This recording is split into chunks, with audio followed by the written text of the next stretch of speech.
Welcome, Roxanne. The stage is yours, and you just jump in. So I'm going to tell you a story about November 2009. And I was in a pretty good place in my life where things were phenomenal. I had this excellent corporate job. Things were going really well. My family was pretty good. And I'm leaving a meeting at that time. It was a beautiful day in Toronto. So I'm dressed in my favorite black silk suit. I've got quite literally my rose-colored glasses on, and I am walking down the street in Toronto. It's seasonably warm for November 11th. The reason I remember this day so well, it was my father-in-law's birthday. So as I'm walking down the street, I happen to, I'm smelling the street dogs and the falafels, and I'm hearing a little bit of the music kind of going through the air, feeling really good that this corporate meeting had finally gone well after having a year of a lot of customer service issues. So as I'm walking down, I lift up my head and I feel the sun on my face, and I'm feeling like I'm a little girl that was on the beach in Trinidad and Tobago. And as I'm walking by, there's a lot of hustle and bustle, and I look up really briefly. And as I look up, there's a young man, I think, coming at me. He's a bit taller. He's got his white hoodie on, and I slightly remember that he was mumbling something. And as I looked up, I heard the mumbling, and then I heard a big boom. And that boom was apparently his face against my cheek, and I was knocked out. I have to tell you that I did not know this young man. I couldn't even identify him afterwards because it was so sudden. So in that space, not knowing that person, I'm on the ground, I'm looking up, and I'm opening my eyes, probably, I would think, seconds later. And as I'm opening my eyes, what happens is there is another young man, unrelated to the man in the hoodie, and he's got this big pool blue eyes. And as I see him coming towards me, he's taking off his jacket, he's rolling it into a bundle, and he's putting it under my head. And his words still echo in my mind today with quite the chill going down my spine, because what he said to me was, everything's going to be all right. Now, those words, at that time, I didn't realize the extent of what that was going to mean to me.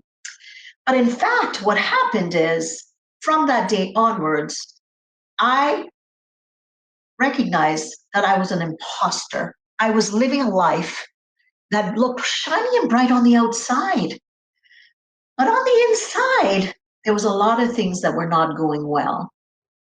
And that day, what happened for me is, laying on the floor, looking up at the stranger, I realized that I had to get connected to me.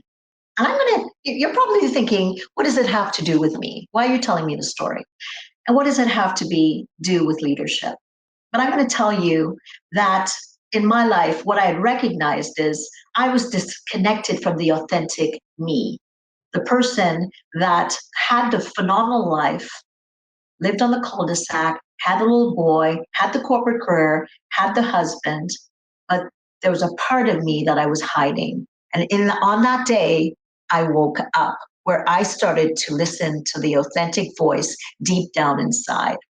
And what I'm here to do today is to share with you what I did to get authentically connected to myself, and how I created the phenomenal life of authenticity, not just in my home life, but also in my business life. So what did I do?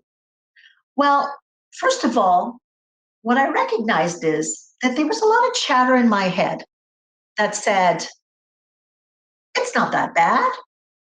Marriages come and go. Things aren't so, awful at home. So there's some inconsistency. What do you expect? Life is not perfect. Here we go again. Roxanne wants too much. And there was always that deep voice that said, don't listen. And I had to ask myself, where did that come from? And then I realized that voice was the child or the emotional part of me that still existed, that helped me cope and adapt to certain scenarios that were less than ideal. And at that point, as I healed from my wounds, and I tell you, I healed it by having to have my jaw realigned, and I could barely focus with my clients for more than an hour at a time. I had cluster headaches. I had to have CAT scans. And in that space of recovery, what started to happen to me is I finally woke up. And I'm going to tell you that voice, that child voice, or that emotional voice was a child voice that tried to protect me when I was a kid that had a lot of uncertainty.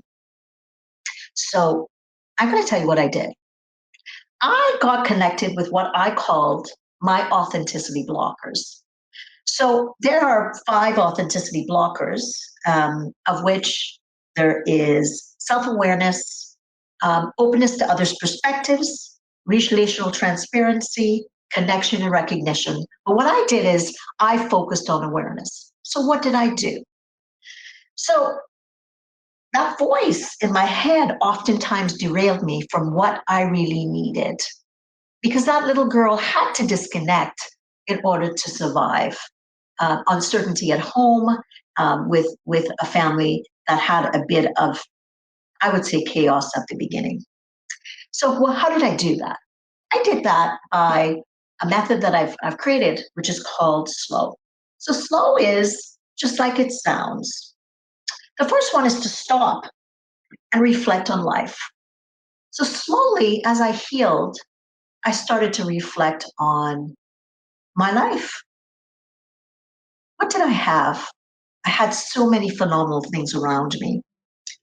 I started to look around and notice the things around me, like the seasons and the sunshine, and my little son playing with his friends and playing with water guns and being creative and making tents and forts and all those things. And slowly, what started to happen is in stopping, I started to realize that I had everything around me. But oftentimes, I don't know if you can relate, but we're an automatic pilot. And that is where I was at. I was doing the same things over and over again, maintaining this facade of a life. So slowly, the next thing that I started to do daily was to reflect on my thoughts, feelings, and actions.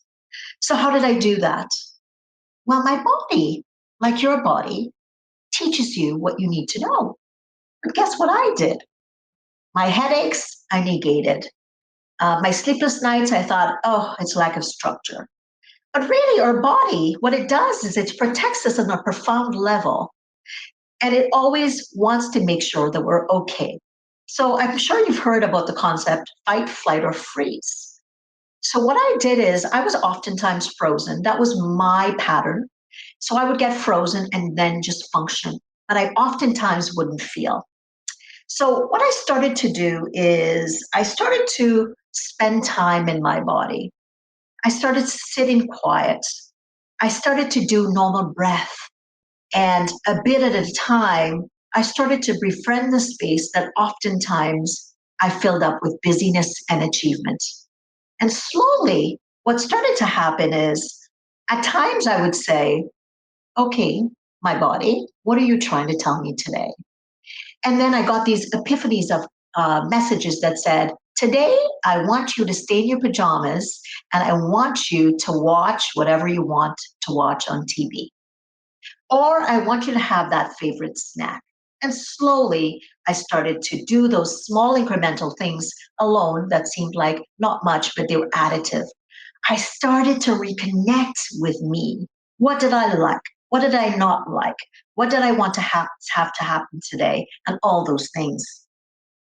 And next, I started to look at my thoughts. Because, we have good and bad thoughts. You've probably heard that we have 60,000 thoughts.